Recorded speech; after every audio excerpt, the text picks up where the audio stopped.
This is the Air Max Alpha Trainer 6 by Nike, and today I'll be telling you the pros, the cons, and the in-betweens of wearing this shoe. And at the end of the video, I'll tell you if the shoe is worth the $100 retail price that it goes for. Like I just mentioned, the shoe runs for $100 here in the US, and I was able to get this shoe at Nordstrom Rack for $75-ish before tax. And something that I do want you guys to keep in mind throughout the video is that I haven't tested a training shoe in a minute.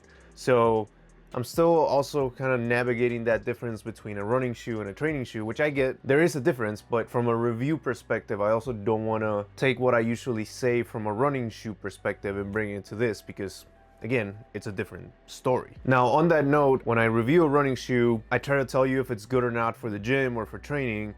And I am going to do the same, but backwards this time, where I tell you whether or not this shoe could work for running, just because even though I shouldn't have, I still tried it for running. And the short answer is it is not good for running. The design is not made for the type of flexibility that is required from a running shoe, or even just the curvature that a running shoe sometimes requires. Like this one is entirely flat, which is by design to make sure that you're able to keep your form or your posture to the best, more natural extent, if you will, throughout a workout, to make sure you don't get hurt. I tried running, I tried jogging with it, and it's just the flatness of the shoe that kind of forces you to kind of land flat, which I get that the recommendation when running is that you gotta land on your midfoot, but this is just too flat, like not even kind of tilting and curving your foot a little bit because of the natural shape of the shoe. And continuing on that comment about the shoe being very rigid, let's talk a little bit about the midsole. The midsole was a bit of a miss for me, and the reason why is because it just feels like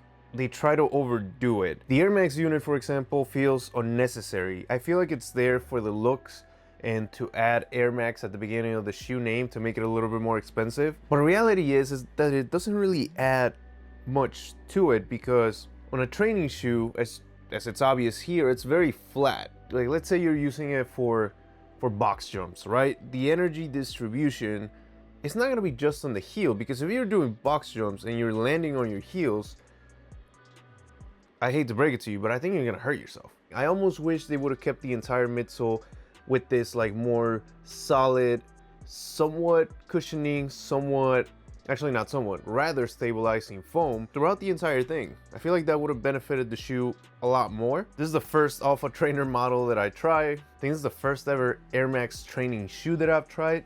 So maybe that, again, that's also playing a role, I'm sure, but that's just my thought process here. And just going back to the overall rigidness, it just felt like a little too stiff, which it did help with stability. Even trying to sometimes lean back on my ankle during warm-ups or something like that, it just felt like there was no flexibility at all. Although I get why you wouldn't want as much flexibility, I just wish it had a little more. Which is why I'm categorizing the midsole as an in-between, just because it was kind of a balance between a miss and doing some things right. The stability provided by the shoe, on the other hand, it's actually a pro. And that's one thing that I really rate about this shoe, is that it's very stable. It helps you maintain the form. I think the combination of the way that the upper is designed and the way that it kind of molds with the midsole, it helps a lot with maintaining a proper structure and maintaining a very stable stance, a very stable form. You just feel secure and stable within the shoe. But while that is a pro, I do want to talk a bit of an in-between, which is the overall fit of the shoe. It's a bit subjective, and to me, when I first looked at the shoe, grabbed it out of the box, it was kind of small. It was a little bit smaller.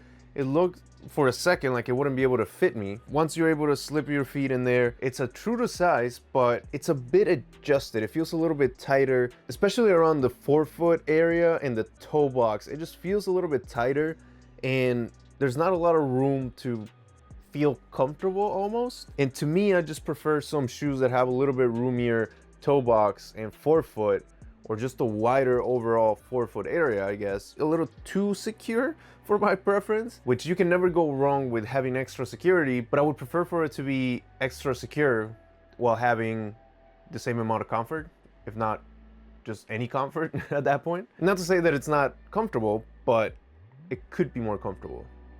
if that makes sense. And I think part of the reason for this tightness around the upper is the material that was used. And perhaps I am hating a little bit because this is a con. It just didn't feel right. It just doesn't feel like a quality material, which I get.